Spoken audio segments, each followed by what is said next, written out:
అయితే కారు పేలుడుకు సంబంధించిన కారణాలపై స్పష్టత రాలేదు.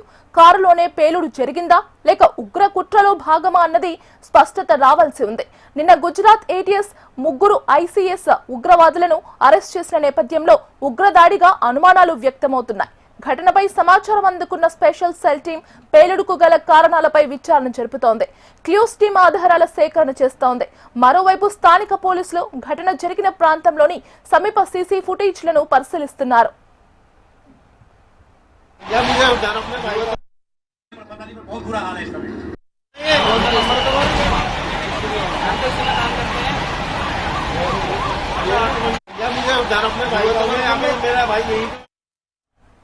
మరోవైపు పేలుడు ఘటనపై కేంద్ర హోంమంత్రి అమిత్ షా దిగ్భ్రాంతి వ్యక్తం చేశారు. ఘటనపై ఎన్ఐఏ ఇంటెలిజెన్స్ అధికారులతో మాట్లాడి ఆరా తీశారు. ఈ నేపథ్యంలో కేంద్రం అప్రమత్తమై దేశవ్యాప్తంగా హై అలర్ట్ ప్రకటించింది. అన్ని ప్రధాన నగరాల్లో భద్రతను కట్టుదిట్టం చేసింది. హైదరాబాద్ లోని రైల్వే స్టేషన్లలో తనిఖీలు చేపట్టారు. పలు సమస్యాత్మక ప్రాంతాల్లో నాకాబందీ ఏర్పాటు చేశారు.